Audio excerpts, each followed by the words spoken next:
მარტო სახში რო ემზადებიან, ისე გავემზადეთ, თვალის პაჩებიც დავიკარი, გავეშურეთ სომხეთისკენ.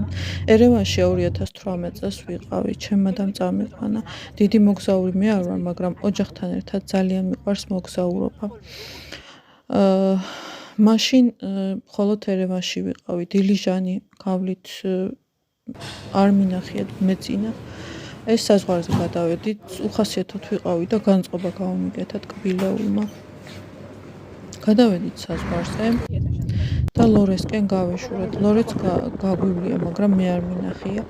ეს 1118 წელს დავით აღმაშენებელს საქართველოსთვის შემოუერთებია ეს ტერიტორიები, მაგრამ შემდეგ დავკარგეთ. ძალიან ლამაზი მთაგორიანი ადგილები იყო, ულამაზესი. ჰაერიც მშვენიერი. შემდეგ გამოჩნდა ზღაპრული სევანი. ისეთი თვალუწვდენელი, ისეთი თვალწარდაცი, ისეთი ფერები იყო, ღმერთო, საოცრება. ჰაერიც ზღაპრული.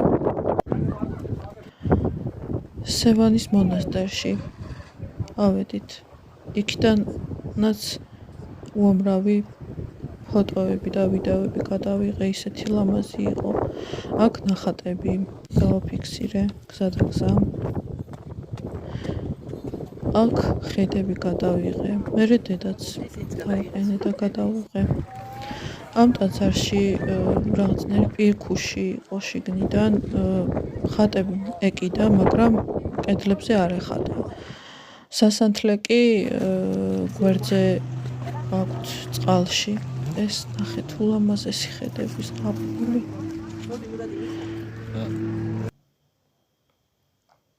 ტაძარი აი ესეთია. მუქი ფერის ქვებით გაწყობილი. ნახეთ, შიგნიდან არ არის მოხატული. და ცოტა მუქ ფერებში აქ წყალში იყო ესე. ეს რესტორანი, რომელშიც უზღაპულესი გარემო იყო, თოლიებით სავსე. დაფარფატებდნენ, დანარნარებდნენ ზღაპრული სილამაზე დამხვდა, აი ისეთი სილამაზე, რომ ვერ ვეშვებოდი. აქაც გალერეა გადამევსო. იმდენი ფოტოები და ვიდეოები გადავიღე. ამ სევანის ფონზე კიდე უფრო ლამაზი იყო მათი ფრენა. რესტორანში დავსხედით ულამაზესი ხედები.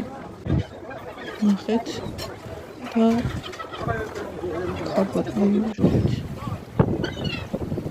ეს ნახევრა საყვარლები არიან. მე კი ძალიან ბედნიერი. ძალიან თერაპიული და ზღაპრული